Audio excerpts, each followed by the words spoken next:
So here we are trying to discuss this pastime of Kumara's cursing Jaya and Vijaya. So this particular pastime is also discussed by in the commentaries by Vishwanath Chakravarti Thakur or Jiva Goswami in his Sandarbhas. Is one of the very important pastimes also in terms of uh, details about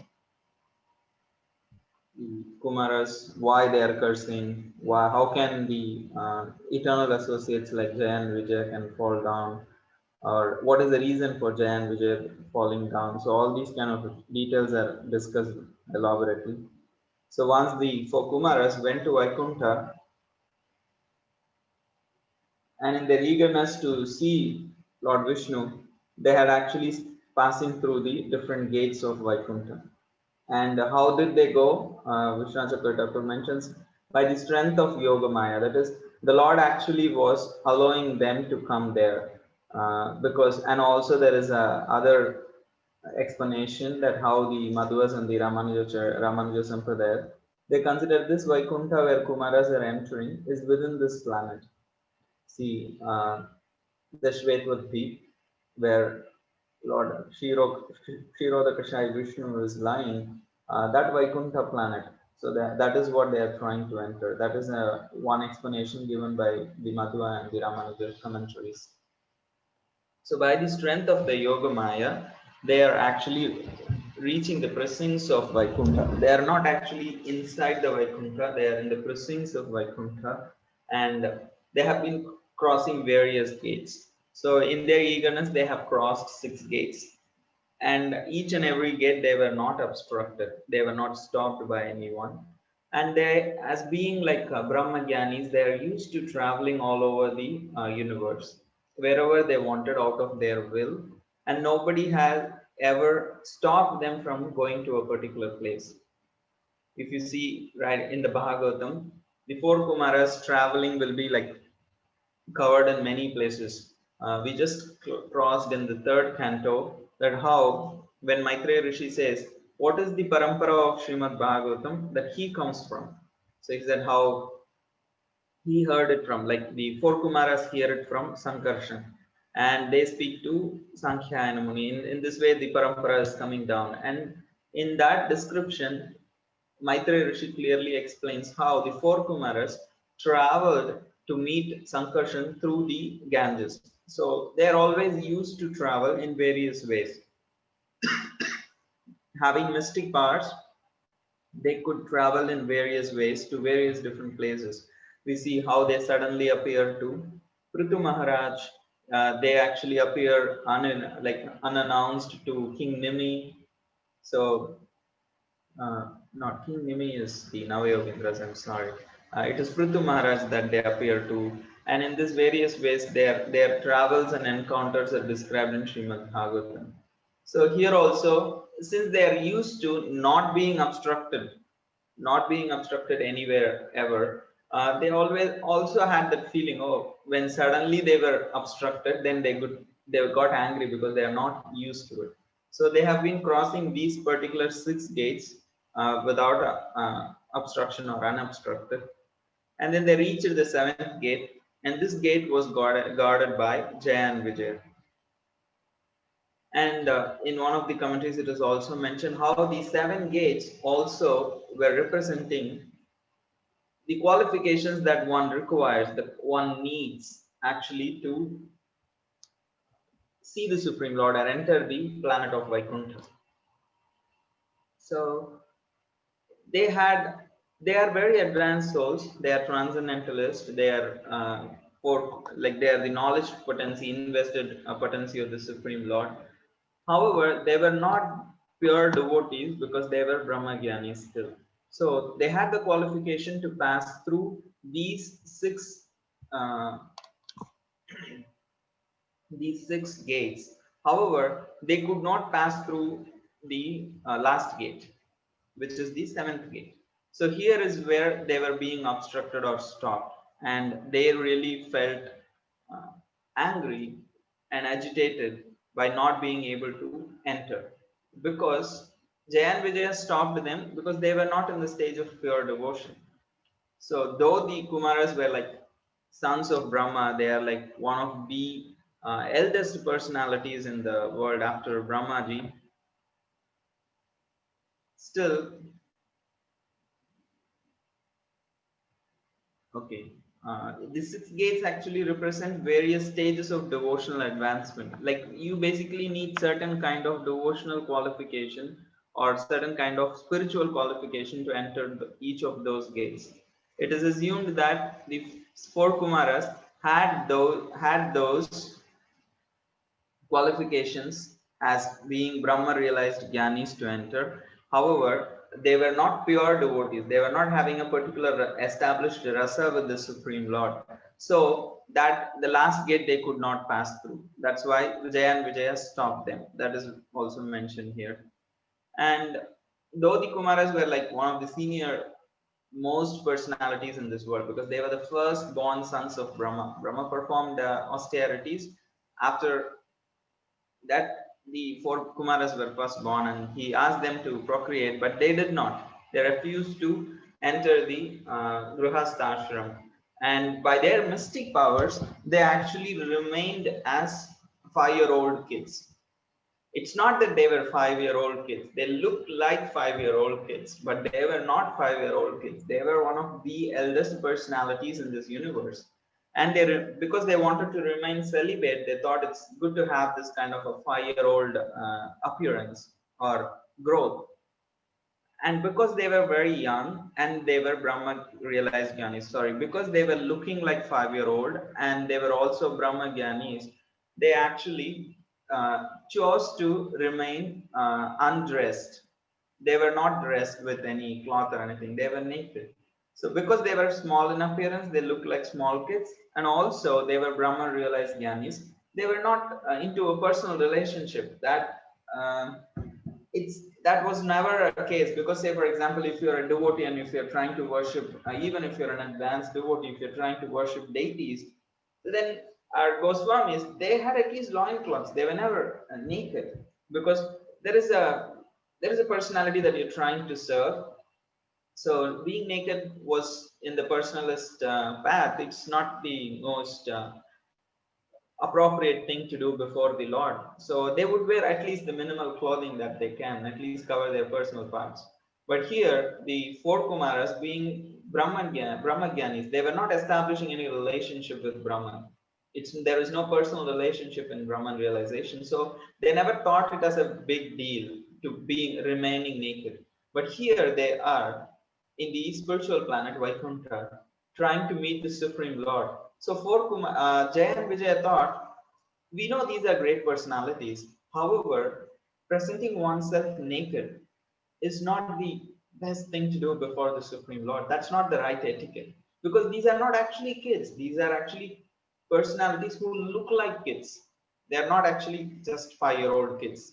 So in that way, also this was other reason that Jaya and Vijaya was holding four Kumaras from entering the gate.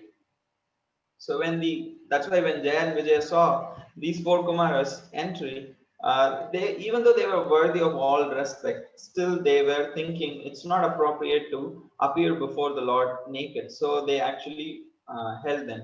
So the Kumaras actually were completely disturbed in a sense. They were desirous to meet the Lord. So because there was some expectation and there was a sudden obstruction, they got incensed with anger when they were obstructed.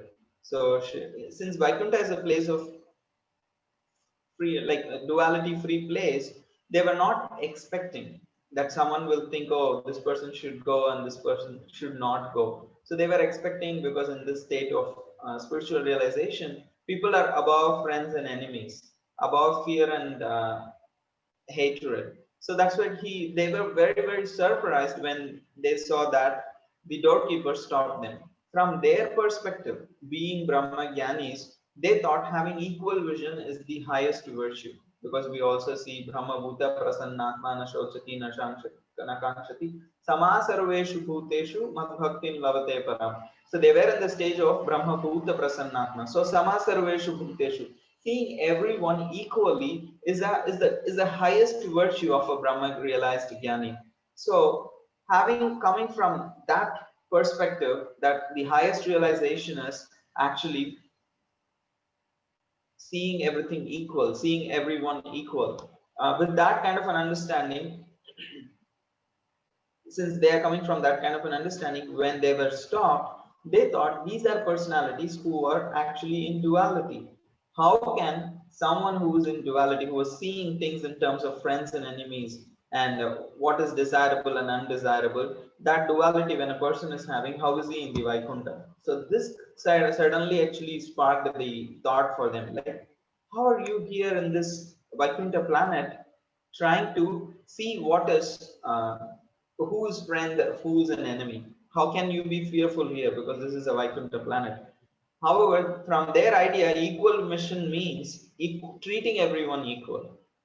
So their idea as Brahmagyan is equal vision means seeing everyone equal, means treating also everyone equal. But that is not true. We may be seeing, like Bhagavad Gita says, Brahmane Gavyastini. I'm just forgetting the beginning of the verse. If someone can remind me.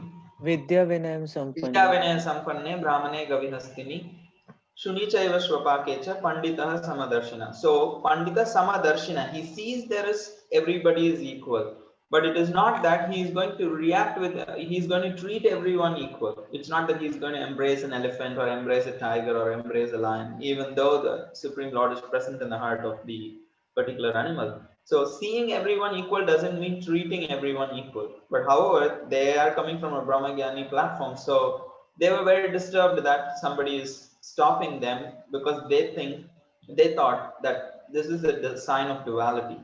So so that is why they thought Jaya and Vijaya actually unfit to reside in Vaikuntha. They thought they are not qualified because they were having dualities. Because you have duality, better go to a place where there is duality, which is the material world.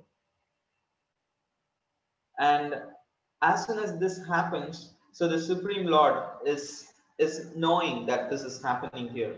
So the background, I also was explaining the last week how once the Lord desired to actually rest for a while. So Jaya and Vijaya were told by the Lord that please not allow anyone, I just want to completely rest for a while, so nobody is allowed, no visitor is allowed.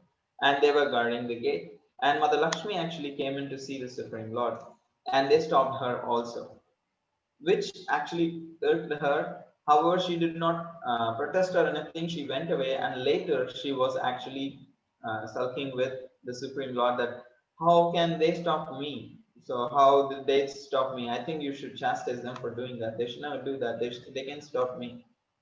But the Lord was not inclined to do so, because Jay and Vijay were told by him to stop anyone. He had not clearly said that anyone included, means literally everyone. So they just tried following that. So he was not very inclined to chastise them, because they were in following his instructions. They were trying to follow his instructions. However, he also knew Lakshmi Devi is not completely satisfied with him not doing anything about it. So he was looking for a right time that if they can be corrected for something, then still she will be like happy. And also, he wanted to fight. He wanted to experience the Virya Rasa, which was not possible, which is not possible in the supreme spiritual world. So that is also another reason that he was having them down, and also to make uh, for Kumaras, give them bhakti. So this is an opportunity for him to show Kumaras what it means to have personal relationships.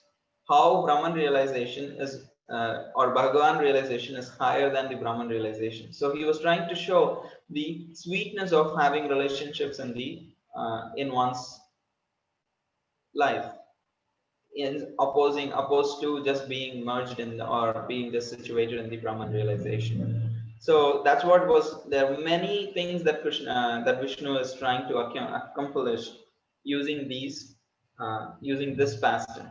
So when the Kumaras were actually confronted at the gate, the Lord immediately knew that Jaya and Vijaya are getting implicated in this. So he immediately rushes to the scene. So we need to understand that Lord Vishnu was in no confusion about who was wrong.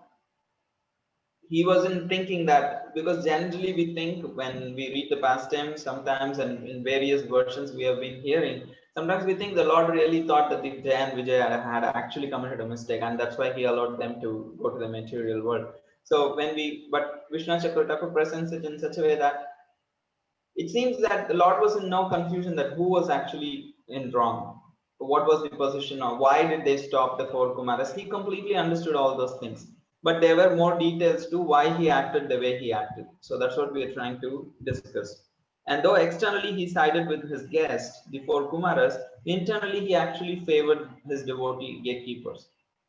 So that is why we need to understand the intricacies of what is happening in the past time, because externally the words in the verse may say something, but what is the motivation of the Lord in saying that? So that is where the commentaries come handy. So when speaking to the Kumaras, they actually the Lord refers to the gatekeepers Jaya and Vijaya as Swanam, as my own people. Okay, sorry for whatever my people did. So Jiva Goswami writes how just by saying Swanam, he actually showed for Kumaras that they were not his. They were separate, but Jaya and Vijaya were his. So, like how to understand this is, say, for example, in your own household, as a mother or as a father, as a brother, someone of your family does something just outside your home, something happened, maybe they were playing with a ball and then they hit someone or something like that, and immediately you understand, okay, there is a ruckus going outside, so immediately you rush outside. So you may be courteous to the guest, but you're going to internally support the kid. You're not going to means you may just chastise in the sense of, hey, why did you do that, how can you do that, I'm so sorry that this happened, like that. You can be very courteous to the guest, but who are you having the closest intimate relationship with? Who's in your heart? The most concern is there for whom in your heart? Of course, if there is a hurt, if the guest is hurt, or if the passerby is hurt, you're going to do what is necessary to take care of them. At the same time, where is your relationship? At the end of the day, even if there was a mistake from the side of your son, daughter, brother, father, mother, still there is a relationship there. The heart is going to go there. You're going to live with them. You're going to continue supporting them, even though there was a mistake. So similarly here, even though there was in one sense the four Kumaras, sorry, Jaya and Vijaya had no mistake on their part in stopping four Kumaras, still the Lord has to act courteously to his guests. So that is why you see many places he feels like he comes out as very remorseful. He's kind of being very apologetic.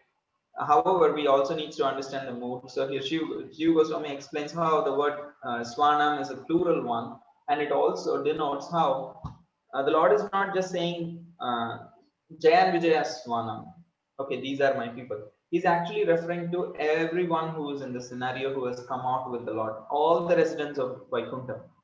So it is like if one member of a family gets implicated in some in fight or in some argument or something like that, actually the every member of the household actually feels gets involved, like in a sense gets related to that incident. So it becomes the whole it becomes the whole family's affair, or family gets related to it indirectly because one member of the family is implicated. Similarly here, four Kumaras could see how they just cursed Jaya and Vijaya, how the whole Vaikuntha is there. Everybody is there. Everybody is concerned because it's a place of relationships. The Supreme Lord is there, who is the Master, who need not have come out, but he has come out, and that itself has like completely blown away the minds of the four Kumaras, that the Supreme Lord has come outside to handle this. And then here Mother Lakshmi is there, and all the residents of Vaikuntha is there. And Lord Vishnu is showing his hands towards all the residents and saying, these are my people. If they do any mistake, then that is actually my responsibility also. So they could see how there is a stronger, closer relationship here. And obviously, because there is a relationship that is more secure, because four Kumaras have never felt like that. For the first time, they're witnessing how the Supreme Lord, even in the highest state of spiritual realization, the relationships are more sweet, and the relationships actually are much more closer to heart, and there is a different dynamics going on here. That's what they were getting to observe.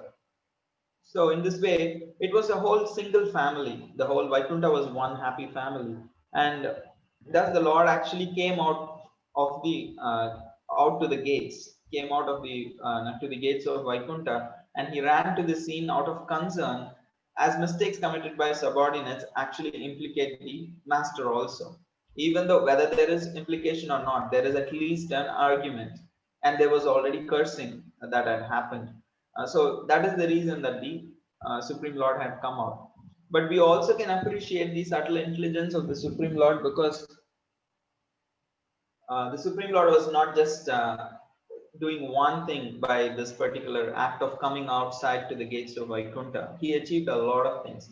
So the Lord went outside the gate. Actually, he walked by on foot, and he did not even have, it said, like he did not even have slippers.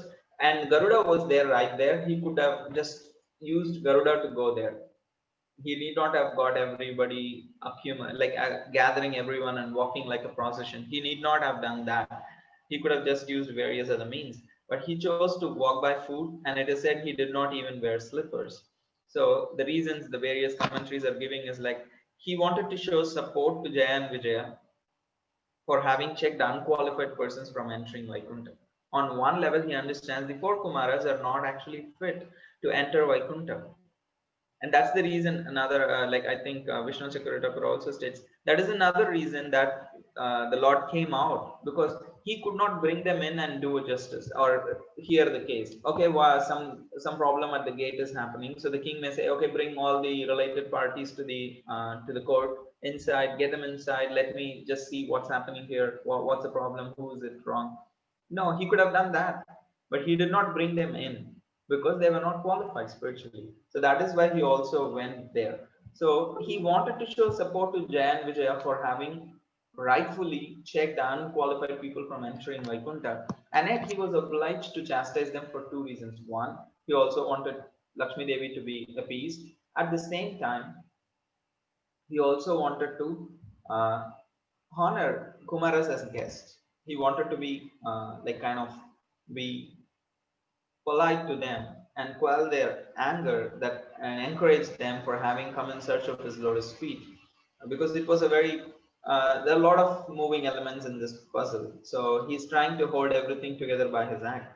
So he is also in one sense showing support to Jaya and Vijaya. He is showing support to Lakshmi Devi for her feelings, and he is also showing support for the four Kumaras for their feelings. So it's amazing how the Lord, by one act, can show, can actually appease all the parties involved, which is very, very difficult in general. So the question may arise, okay, why did the Lord come outside the gate, and why did he even travel on foot since Garuda was by his side? So Jiva Goswami answers that by saying that coming outside the gate on foot, the Lord simultaneously accomplished many things. He stopped the Kumara from entering Vaikuntha, and he also upheld the decision of Jaya and Vijaya not to let four Kumaras. Just imagine if Jaya and Vijay actually stopped the four Kumaras from entering, and then the Lord calls for, no, just let them in, and then we will discuss what's the problem. That means he already took them in and gave darshan. Indirectly, it is there was no reason for them stopping. Actually, indirectly, the Lord would prove that they were mistaken. Their act of stopping Jaya and Vijaya is a mistake, because what they wanted to do, they actually wanted to enter Vaikuntha and take darshan of Vishnu. By inviting them inside, it's going to be achieved, right? So whether who was or wrong is another thing. At the first instant, just by calling them inside, he would have nullified the act of Jaya and Vijaya. So he did not want to do that. So he actually stopped the Kumaras from entering Vaikuntha, and upheld the decision of Jaya and Vijaya. And he also satisfied the purpose of Kumaras by showing them the history and two lotus feet in action.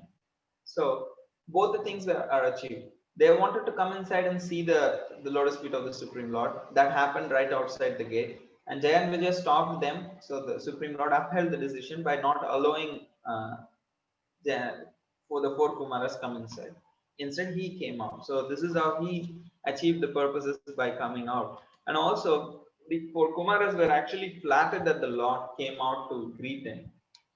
And Jaya and Vijaya also could understand subtly the heart of their master, that he is here to show a gesture of support to their action.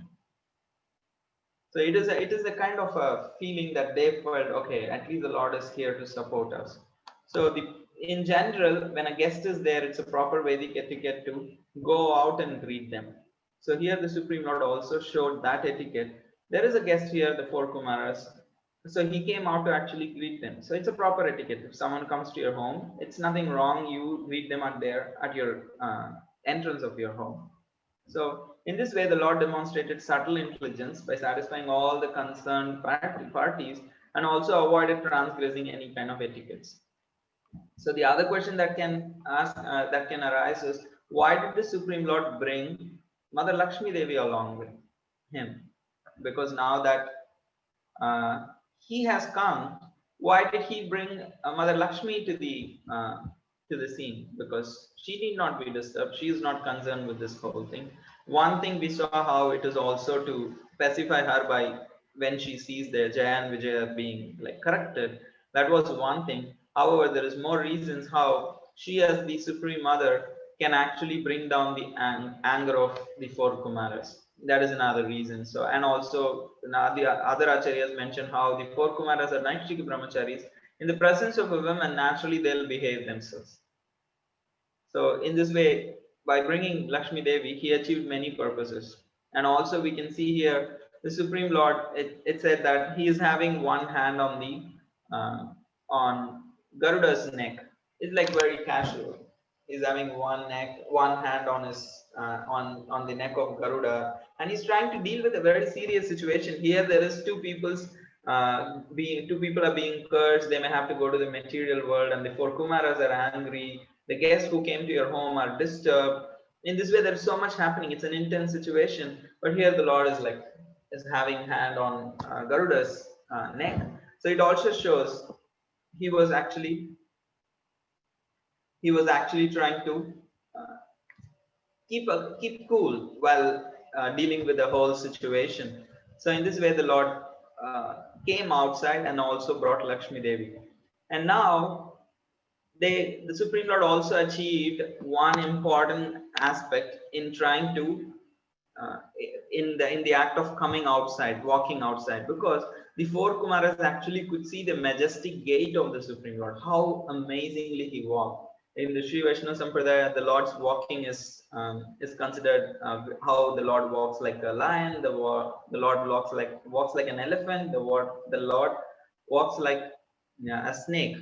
Sarpagati, Gajagati, Simhagati. So like this, they say even uh, in Sri Rangam, when the Lord is taken out for procession on various days, the Vijayotsava, the small deities, when they are taken out for procession, the small deities are not actually small; they are also quite big in Sri Rangam. However, when they are taken out for procession, on particular days, the procession would move in different ways. One day he would walk like back and forth, back and forth. One day he would walk like little like a snake, going here, there, like that. One day he would walk like straight, like so. That is called as, someday he is walking Sarpagati, someday he is walking Rajagati, someday he is walking Simhagati, like that. So Lord Ram is also glorified in the Ramayana like that. How when he was walking down, how different personalities were seeing him walking in different ways. So that is why here, when the four Kumaras saw the Supreme Lord Vishnu walk down towards them, just the gait of the Lord actually completely mesmerized them. Their anger was taken away. The anger actually already evaporated by looking at the Lord. Because, say, for example, you are angry, and then you look at someone who's so attractive, or who's so beautiful, or who's so respectful. If there is something to be inspired from them, then immediately you get absorbed in that, especially if you're so blown over by a person, your anger dissipates. So here they looked at the Lord's gate, how he was walking towards them, and the majestic walk of the Supreme Lord completely blowed their mind. Their eyes were completely fixed on the Supreme Lord. They could not see anything else. They were completely fixed on the Lord, as they had never experienced such exquisite beauty before. Because they were always Brahman realized, they were in Brahman realization, but they were actually not focusing on they were meditating on the Supreme Lord. That are verses also there. Still, personally seeing the Lord, that has never happened. This is the first time. So That kind of an amazing beauty and elegance they had never experienced. So the bliss that they were deriving from Brahmananda is what they're used to, the pleasure that they receive from the realization of Brahman. That's what they are used to usually. And here, for the first time, they were receiving pleasure through the personal form of the Lord. And this was higher than the pleasure that they had experienced from Brahman realization. So, for the first time, they are actually experiencing pleasure through the Supreme Personality of God, a meditation on the personal, not just form with the desire to merge in Brahman. However, they were here actually appreciating the beauty. They were actually feeling appreciative of the walk of the Supreme Lord. So they were glued, their eyes were completely fixed. And because they are realizing uh, this beauty, the experience, the uh, happiness that they received was higher than what they were receiving through Brahman realization. And here the verses are being explained how the Lord was, what was his form, what was he wearing. So he was actually wearing a yellow dhoti, fine silk dhoti, and the silk dhoti always was thought, Vishnu Chakravarti explains how the dhoti always considered the Lord's hips as her exclusive residence. You see how intimately I am residing on the hips of the Supreme Lord. And then the dhoti is held in position by a waistcloth that is tied. So the waistcloth was thinking, you may be staying close to the Supreme Lord, but I'm even one step above. In one sense, I'm also closer to the body. When in a sense I'm above you, I'm tied above you. So when the waistcloth is feeling like this, the garlands are thinking, oh come on, the dhoti, you may be close to the Lord, you may be the waistcloth may be tied above the dhoti, but however, we are above even them. And we are even we are above you guys, and we are very close to the Lord. We are on the neck of the Lord. At the same time, we are even standing above you guys. So they were very happy that how the Supreme Lord is giving them into intimate association.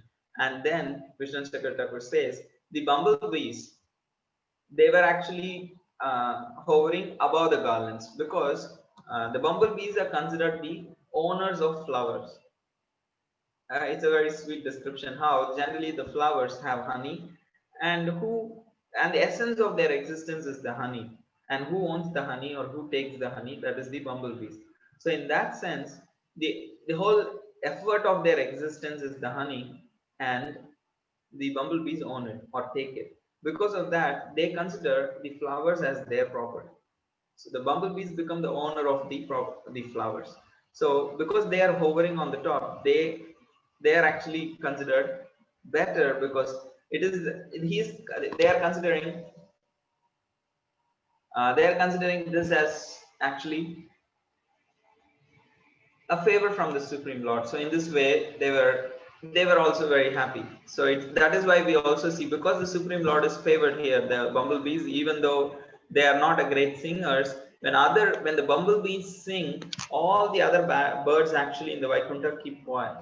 They stop their own singing to listen to the humming of the bumblebees. This verse we saw in the first 24, the verses section in the first 24, how the bumblebees are, even though they were not great singers, so पारावताराण्या वृतसारस चक्रवाक दात्यूह हंस शुकतुत्तिरिभर्हिनाम्य कोलाहलो विरमते अचिरमात्रमुच्चे भृंगादिपे हरिकथाम इव गायमानि भृंगादिपे. So even though the other birds were extremely beautiful in their singing, they stopped to hear the bumblebees. And we may be wondering why the bumblebees? What is the speciality? Because here we see how the Supreme Lord favors the bumblebees. They are hovering on the garlands of the Supreme Lord. The other birds don't have that opportunity. But here the bumblebees are actually hovering on the personal garlands of the Supreme Lord, and the flowers are considered actually his property. So in that way, they were being favored by the Lord, and that's why the other birds think, oh, we may be sweet singing, but you see the bumblebees fortunate, they're so close to the Supreme Lord. So that is why they respect the bumblebees. So this shows there is no actually ego or pride or anything like that. Everybody is favored by the Lord, and still everyone thinks, oh, this person is favored by the Lord, so let me respect him. Let me actually give a side and listen to them. So that's why we think the Tulsi, it's not the most fragrant flower or anything. But there are so many fragrant flowers in the Vaikuntha, but they all respect Tulsi because the Tulsi stays on the lotus feet of the Supreme Lord. So they are not thinking, oh, why not me? Rather, they are actually not feeling that envy. So that is the sign of the spiritual world. So this explanation is to bring effect mainly how these are personalities in the spiritual world. It's not to show they are having egoistic or anything. It is to emphasize the point actually that there are feelings there, but the center is Krishna, the center is Vishnu's. It's not a personal egoistic pride that how we feel. And also it is to bring out the point that how each object in the spiritual world is personal. The dhoti, the waistcloth, the garlands, everything is personal. It's not just matter. It's not matter or material objects. They are also chinmatra. They are also chinmaya. So that is the point that is being spoken when these kind of descriptions are given. So here, okay, there are chats. Let me have a look at these. Yeah, these objects are generally considered to be in Shantaras. They serve the Supreme Lord, but in a very in a passive way. More than a person having a direct interaction and service, here these objects are considered as Inshantaras. True. So thus, the Supreme Lord actually is appearing before the four Kumaras in a very playful way. He's twirling a lotus in one of the hands, and he is having one hand on the shoulder of Garuda. So in this way, he was Vishnu Chakravarti writes how the Lord was actually twirling the lotus to divert the hearts of four Kumaras from Brahmananda to his personal form. So because he was distracting them with the twirling of the lotus, and he was actually distracting them from Brahmananda to his personal form. So and it was also as if like he was smiling, because he was smiling as if, oh, the sages, you thought you are Brahman realized, you are actually samasarveshu bhuteshu na kankshati na shochati, undisturbed, always in equipoised state. That's what you thought. So why did you guys get angry now? If you were always actually unagitated and you always remain fixed in your Brahman realization, why did you guys get angry? So he was actually kind of like being very teasing them by twirling the lotus feet and smiling at them. Okay, you guys always thought you're fixed and you're unagitated. So now you go. What happened to your remaining fixed in the Brahman realization? And not only the Lord's body was very attractive to the hearts of the Kumaras, but then the most important section of the Bhagavatam, one of the very prominent verses comes. How Tasyaravindanayanaśya padaravinda kinjal kamishra tulasi makarandavayu antargata swavivarena chakara tesham Sankshovamaksharajusham apichittatanvo. So here the Supreme Lord's one of the glory of the personal form of the Supreme Lord is brought out in this verse. So Tasya Aravinda Nayanasya Padaravinda. So the Lord's lotus feet is being described here also. So it is they were looked at the Supreme Lord's form, but the air and the contact of the tulsi leaves offered to the lotus feet of the Supreme Lord. So, what kind of Vayu? Kinjalka Mishra Tulasi Makaranda Vayu. The breeze which was in touch, which was carrying the fragrance of the Tulasi leaves offered at the lotus feet of the Supreme Lord. That's what entered. What entered their nostrils is not the breeze that was carrying the fragrance of the personal fragrance of the Supreme Lord. It was actually the fragrance of the Tulasi leaves, Tulasi Makaranda Vayu. So Kinjal Kamishra Tulasi Makarandavayu. So the Lord, the Tulsi leaves offered to the lotus feet of the Supreme Lord with sandalwood pulp. That fragrance is what actually carried by the breeze, and it entered the nostrils of the four Kumaras.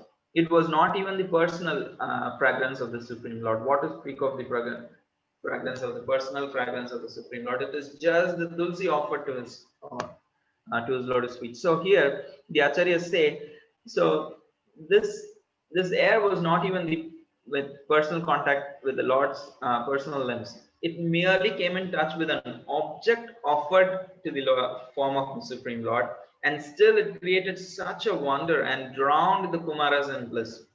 So this shows the power of the paraphernalia of the Lord's worship. So when we worship the Supreme Lord in our personal space, all the paraphernalia that is being offered, they actually become very valuable. I feel very bad while saying this because it's very difficult to treat the paraphernalia with all respect. Especially if you're a pujari, you know the practical difficulties, especially if you have to dress so many deities in a particular time, and if you have to dress them in a particular way. So then it becomes very difficult to treat the paraphernalia of the Supreme Lord, the tadiya, the personal belongings of the Supreme Lord, the various articles and offerings that are being made to the Supreme Lord. So they have to be cared for with as much as reverence that we deal with the deities. So if a person is really dealing with the deities very personally and his worship is of a very high class, and if he has like if he's dealing with the deities as persons, not just as some statues to be dressed or something like that, then he will be able to deal with the Tadiyo also very personally. Because he's not seeing the deities as a person, he won't be able to deal with. Say, for example, if you are in a position of dressing someone as a personal servant. Say, for example, if you're a very rich queen or a king, you have seven maids or servants taking out the stuff from what you're wearing, taking out your coat. So it's a very menial service that is being offered to very rich people also in this world. And if you are serving someone like that, do you think you can just grab if you say you're undressing, helping to undress someone, if they're wearing a watch, you're just going to be like taking out and then throwing it? No, it's just not going to be. He immediately will get chastised. Because the person is respectable, the watch he is wearing is also respectable. You very carefully remove it. You don't hurt him while removing, and you deal with the object that he was wearing also very nicely. You're not just going to be very careful with it. You're not just going to drop it and break it. No, if he's a respectable person, he's wearing a very valuable thing also. And even if it is not valuable, just because he is wearing and he likes it, it becomes valuable. So tulsi leaves are not the most costliest thing in this world. But because the Supreme Lord is having it, it is offered to the Supreme Lord, they become valuable. So it may not be the gold-studded bangles. It's only actually valuable. It may be a simple flower gal and it may be a simple tulsi leaf. So in that way, because it is connected with the Supreme Lord, who is very worshipable and respectable and have to be dealt with care, the objects that are connected with the Lord also have to be dealt with care. So I personally feel it's very important for pujaris to realize, include, as I'm saying for myself, for us to learn to deal with the paraphernalia. That's why the pujari backup services that one does, the the the services which people do to help the pujaris on the back pujari room, like cleaning the paraphernalia, washing the paraphernalia, polishing them, putting away the garlands, putting away the dresses, putting away the turbans, undoing them. All these kind of services, they are actually uh, very purifying services, in the sense they are very intimate services.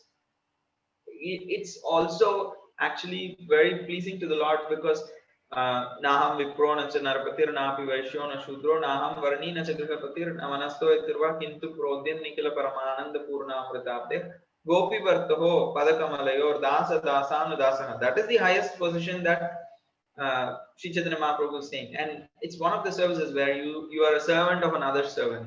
So it is actually pleasing to the Supreme Lord. In my life, personally, I have experienced more purification as a backup devotee who is washing the plates and putting away things and arranging and helping the pujari than I have experienced as a pujari myself personally.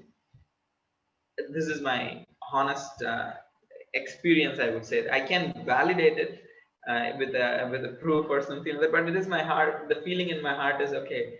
I actually felt more close to the Lord when I was doing those services than I'm now dressing the deities. So that's my experience many times. So here we also see the importance of dealing with the tadiya, the power of the tadiya of the Supreme Lord. Anything which is in relation to the Supreme Lord is very powerful. It's equally powerful, if not more than the Supreme Lord in one sense. And that is why the devotee is also considered the highest of the tadiya.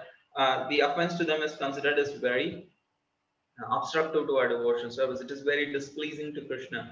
That is, it is aparadha. It makes it. It keeps the merciful Supreme Lord's potency, the energy of the Supreme Lord, spiritual energies, Radharani, away from us. Aparadha.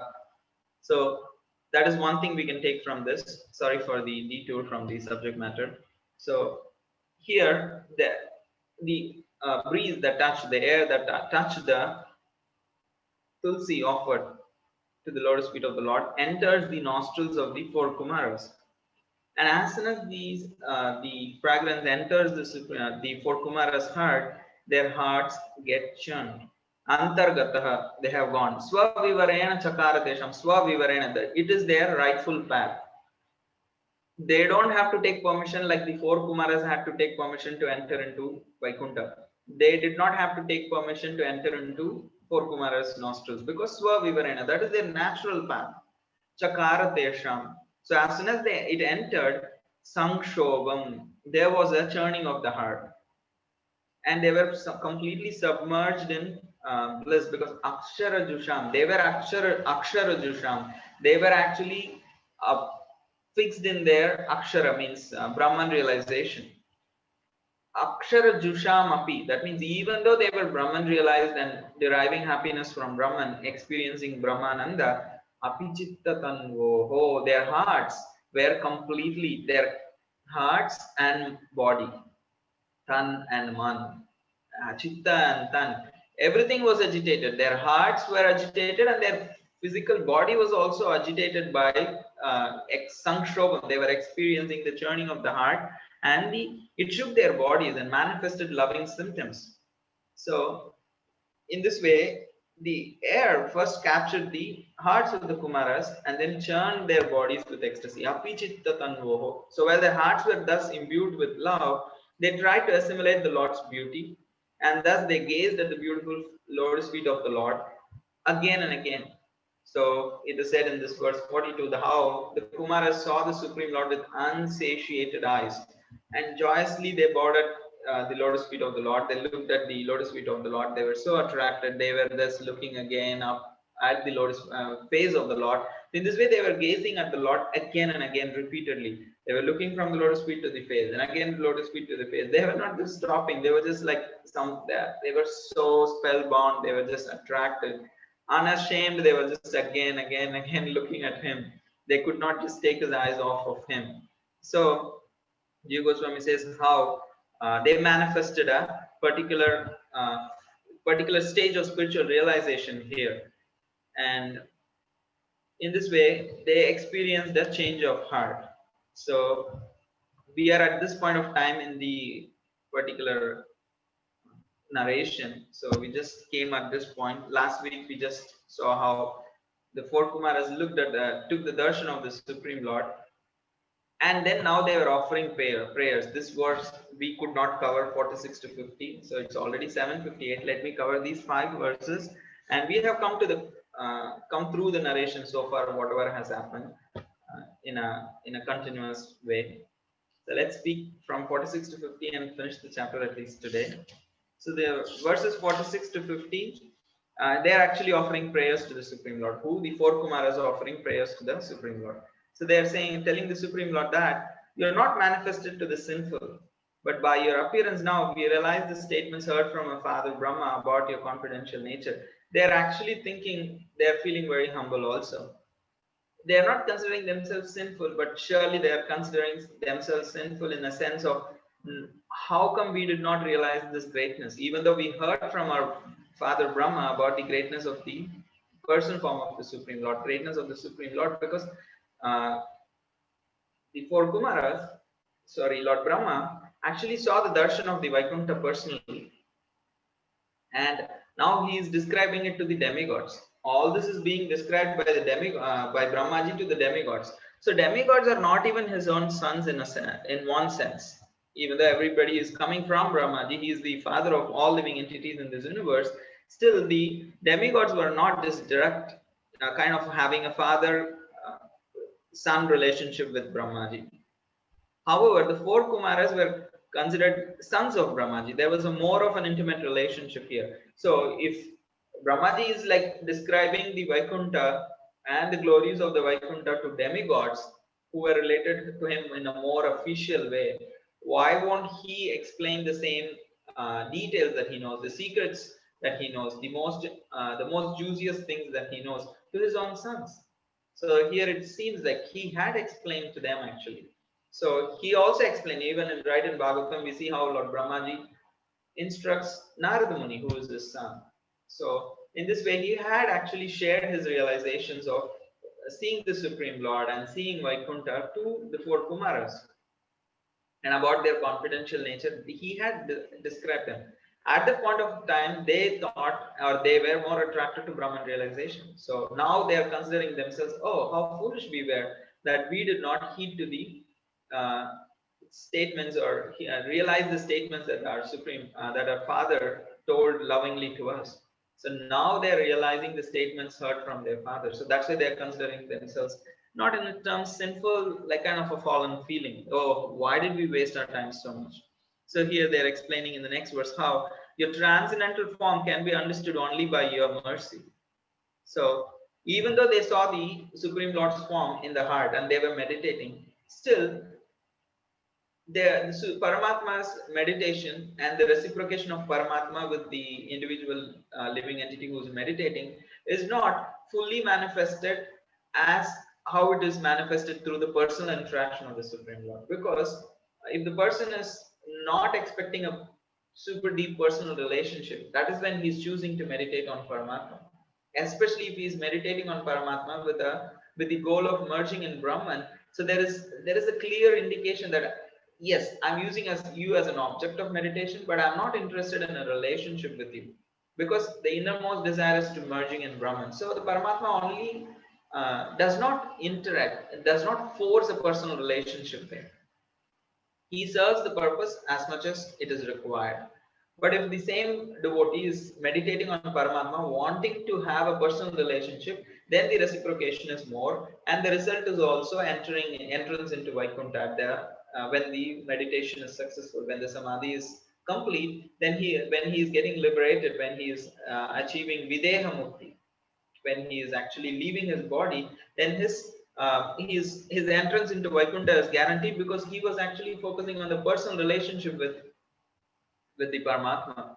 So here, that's why the four Kumaras is saying, your transcendental form, we had actually had the transcendental form vision in our hearts, but still, it could be only understood by your mercy through unflinching devotional service. Because now our attitude is being changed, being impressed by all these devotees in the Vaikuntha, seeing what is the power of bhakti, what is the meaning of having an established servitude, relationship of servitude with you. Now we are able to see, understand through your mercy, your transcendental form. So by even though we were great sages who were not interested in material life, that does not just qualify us to know you. Just because someone is materially detached does not mean they become qualified to become completely know the Supreme Lord completely. They need to engage in devotional service. They need to express an active interest in wanting to realize the transcendental form of the Supreme Lord. So there may be great sages in the Himalayas, the yogis and siddhas, who are actually very renounced, who are completely unattached from material life, who are extremely detached from matter. They are completely unattached from matter, undisturbed by matter. Rather, they are actually repulsed by matter. Anything which is mundane, they just are so repulsive to them, and they hate it. They actually, to the extent of aversion they have to matter, and that is not a qualification. That's what the four Kumar are saying. They were not even aversive to matter, they were detached from matter. Still, that detachment from matter does not qualify one. That's why, as devotees, we may be following rules, we may be following certain rules very strictly, but we also have to exhibit our love towards Krishna by rendering him devotional service, by actually chanting Hare Krishna. This is the following the four regulative principles will not take us anywhere. Rather, they will actually help us when we are sincerely trying to chant Hare Krishna. So that's why Prabhupada, first he asked the first set of initiated disciples that he was initiating, he just told them to chant 16 rounds. He did not tell them about the four regulative principles very clearly, explicitly. So it is later that he told them, because it is the chanting of Hare Krishna which is the primary aspect of developing a relationship with Krishna. Following the rules is surely required, but it is going to happen when there is a personal relationship. It's just going to be the next thing. Okay, I love this person and he does not like certain things, so I also don't like those things. So if the relationship is kept first, then the other things follow. It's not that we are just so bent upon just about the rules. We are not about rules, we are about a relationship here. So that's what they are explaining, how the transcendental form they could not realize, even though they were renounced from material life, that was not all enough for them to realize the transcendental form. Only they engaged in devotional service, and through that they have achieved the mercy. And they also achieved the mercy of the four Kumaras, how we saw. They also achieved the mercy of Jaya and Vijaya, because by their repentance they were showing what it means to be a devotee. Please, it's okay, we can go to the material world, but let's not actually forget our Supreme Lord. So they were showing that emotions of a devotee for them to see. They were exhibiting that emotions of a devotee for the four Kumaras to see. So that is their mercy, because it's a private emotion. It is a personal relationship that they were actually showing it to the four Kumaras out of their mercy, to show what it means to be a devotee. So they actually received the mercy of the four Kumaras, Jaya and Vijaya. The four Kumaras received the mercy of the devotees. So that is also a reason that they are able to receive the transcendental form. So this clearly states that they have now become devotees, bhaktas, whereas earlier they were just jnanis. They're clearly showing a transformation here. They are clearly stating that we were jnanis earlier and now we are becoming devotees. So it's a clear declaration from them.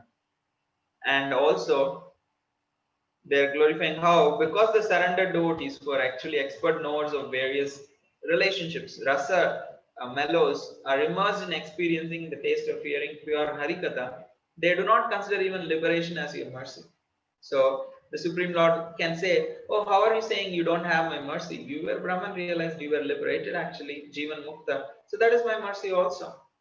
So that's why the four Kumar is saying, no, the liberation in that sense of Brahman Jivan Mukta is not your mercy. What to speak of lower happiness like heavenly happiness, these are not your mercy. Your real mercy is actually shown by the experience that the surrendered devotees are having, because they are immersed in the hearing of the Harikatha.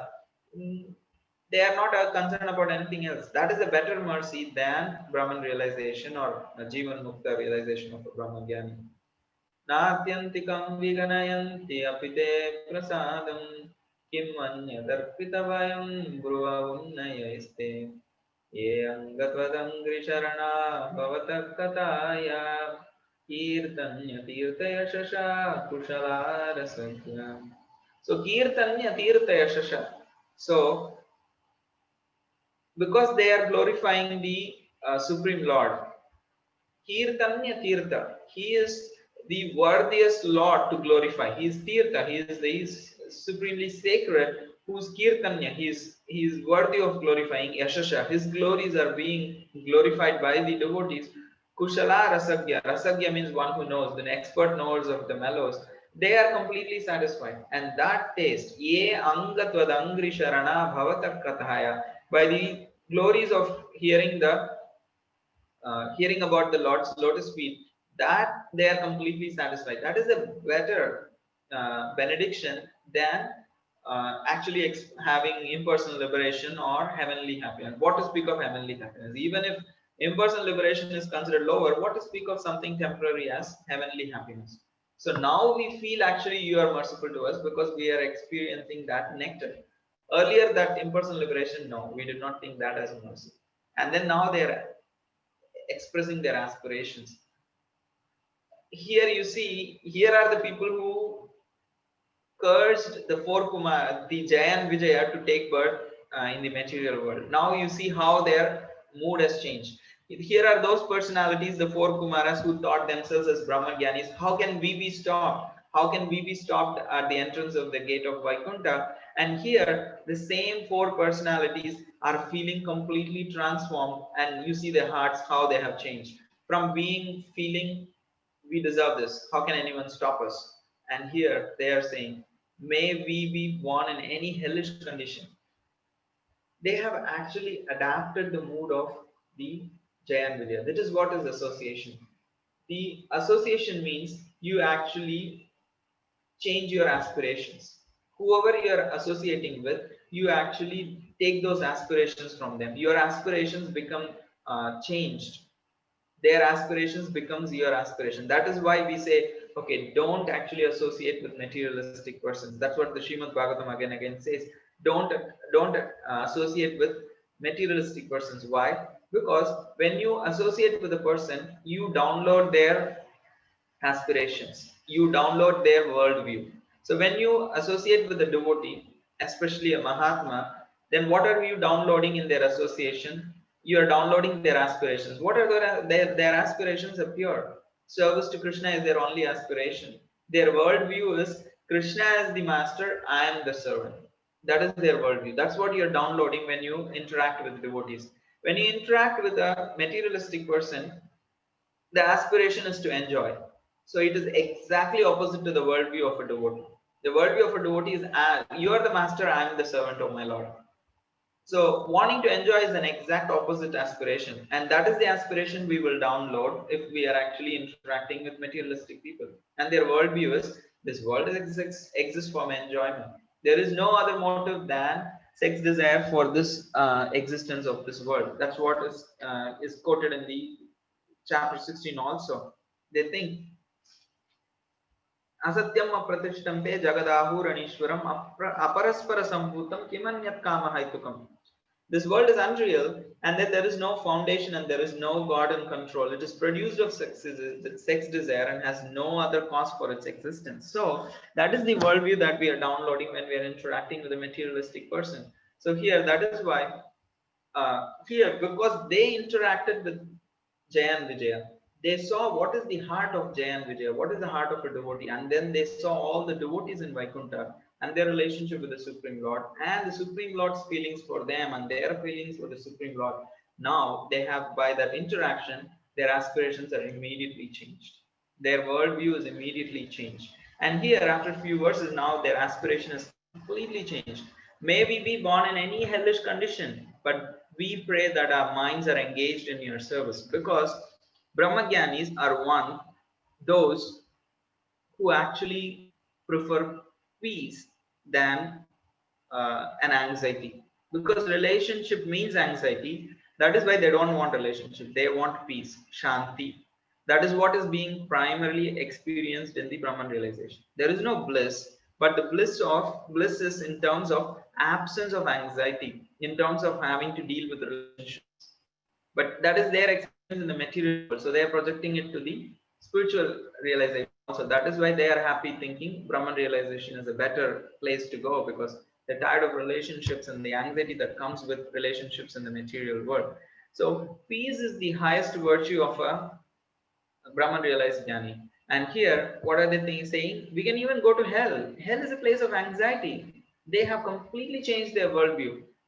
Anxiety is not a problem as long as our minds are engaged in your service, oh my Lord. As long as we can, our words are speaking about you, our minds are thinking about you, and our ears are hearing about you. As long as we can practice bhakti, even in hell, we are okay to do that. But it's much better than the Brahman realization. That's what they are saying in one sense. So, may we be born in any hellish condition, but we pray that our minds be engaged in your service, our words be speaking about your glories, and your ears hear about you. So, it is such a change. So, here, what is the purpose of bringing in the four Kumaras to Vaikuntha? Krishna. He wanted to transform their hearts from being Brahmagyanis to devotees. And this shows that how the four Kumaras, the Jaya and Vijaya, were not at fault, because this is the qualification to enter Vaikuntha. This is the qualification, this is the attitude to enter into Vaikuntha, to have the darshan of the Supreme Lord.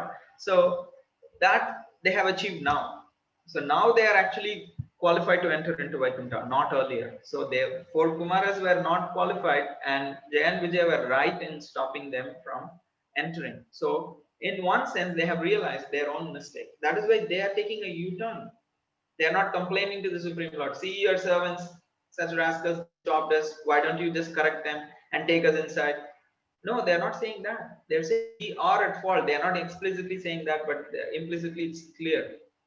Kamam bhavasya vrijinair nastat cheto vivadyati nute padayoramet vachaschana stulasivadyadite angrishobha puryetate gunaganair yadikarnarandra. So they're saying, Kamam bhavasva vrajinair nirayeshu nastat. We don't, nirayeshu is hell. We don't even worry about going to hell. But what is our aspiration? What is our desire? Kamam bhavasva vrajinair. Cheto livad yadinute padayo rameta. Let's our minds be engaged in the service of your Lord's feet. Vachas chanas tulasivat yadite angrishobha. Let our words glorify the supreme lotus feet of yours decorated by the tulsi leaves. Ears, let us all let that always hear the guna ganayam puriye te guna ganayam yadikarnarandra. So we want this. We don't care even if we have to reside in hell for that. That means we committed an offense to against your devotees by cursing them. Even for this offense you curse us to go to hell. We ask them to go to material world, but even if you curse us to go to hell, we don't care. All we want is our minds be engaged in your service, our words be completely speaking about your glories, and our ears hear about you. This is all we want. Even if you're going to punish us because we have committed mistakes. So that is where they have realized, yes, we committed mistake. Even if you want to curse us, it's okay. You can do it. We are okay to take being punished for our mistakes. So in this way, they are offering their respects to the eternal form of the Supreme Lord that cannot be seen by the unfortunate. This unfortunate could be materialistic people. This unfortunate could be jnanis who are completely thinking that the Brahman realization is better than Bhagavan realization. But they are saying, we are unqualified, but you were manifested to us, and thus you have satisfied our minds and vision finally. Our minds were not satisfied with the Brahman realization, our vision was not satisfied with Brahman realization, but finally you showed us your personal form, even though we were unfortunate, even though we were not qualified. You showed us, and finally now our minds are satisfied. And now there is no anger, because when the mind is unsatisfied, there is anger. So the Brahman realized jnanis, even though they are actually Brahma Bhuta Prasannatma, their minds are not fully satisfied in the sense of not experiencing the Lord. So that is why when they interacted, they got agitated. So now by manifesting before us, you have satisfied our minds. That means we are not angry. It's not the mistake of the Jaya and Vijaya. It is our mistake. Our minds are now satisfied by looking at, by seeing you. Our desires are fulfilled, and we have understood our mistakes. And our vision is satisfied by looking at you, and we are very grateful to for you to showing your eternal spiritual form to us, even though we were unfortunate. So we offer our respects. So this is what the prayers and the mood of four Kumaras at this point of time, praying to the Supreme Lord. So this is where this particular chapter ends. So we will continue the remaining chapter next week. Not the remaining chapter, the 16th chapter next week. So all glories to Srila Prabhupada, Jai Srila Prabhupada, Srimad Bhagavatam ki Jai, Grantaraj, Bhagavad Maharaj, Jai Srila Prabhupada ki Jai, Jai Gaura Premanande, Vansakalpataru Vishya, Kripa Sindhu Bhevacha, Patitanam Pavanebhyo, Vaishnavebhyo, Namo Namaha.